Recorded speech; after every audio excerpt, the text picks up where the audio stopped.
शंभूराजे. शिवरायांची तळपती तलवार म्हणजे शंभूराजे. सळसळत्या रक्ताचा धगधगता अंगार म्हणजे शंभूराजे. रुद्रांचा अवतार म्हणजे शंभूराजे. मराठ्यांचे उसळलेले रक्त म्हणजे शंभूराजे.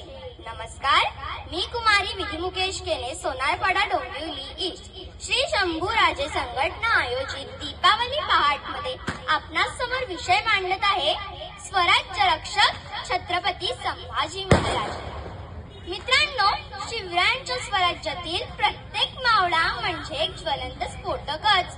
ठिणगी पडली की विस्फोट झालाच म्हणून समजा.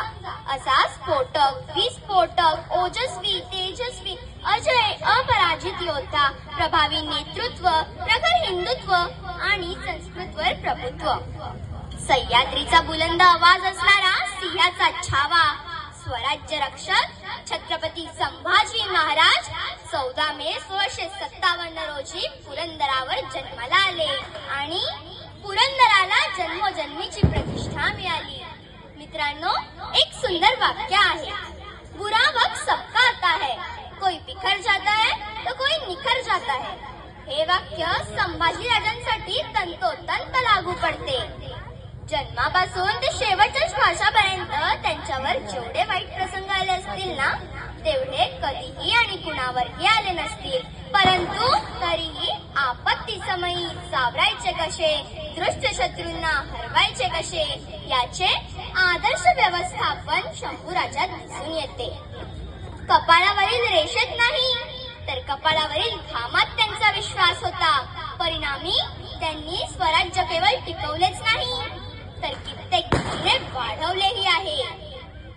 मित्रांनो, स्वराज्यासाठी त्यांचा देह चंदनाप्रमाणे झिजला आणि म्हणूनच आज तुमचा आमचा देव देव्हाऱ्यात सजला.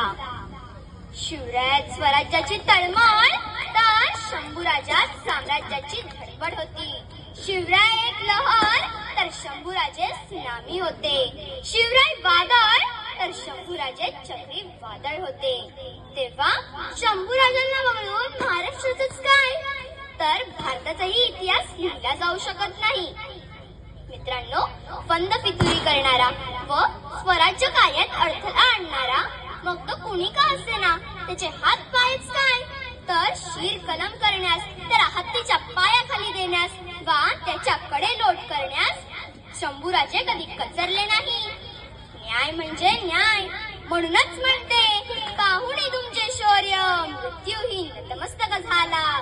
पाहुणी तुमचे शौर्य मृत्यूही नतमस्तक झाला. स्वराज्याच्या मातीसाठी माझा शंभू राजा अमर झाला. स्वराज्याच्या मातीसाठी माझा शंभू राजा अमर झाला. अरे मृत्यूलाही मात द्यायचा होता त्याचा कावा. अरे मृत्यूलाही मात द्यायचा होता त्याचा कावा. निधड्या छातीचा असा एकमेव छावा, एकमेव छावा.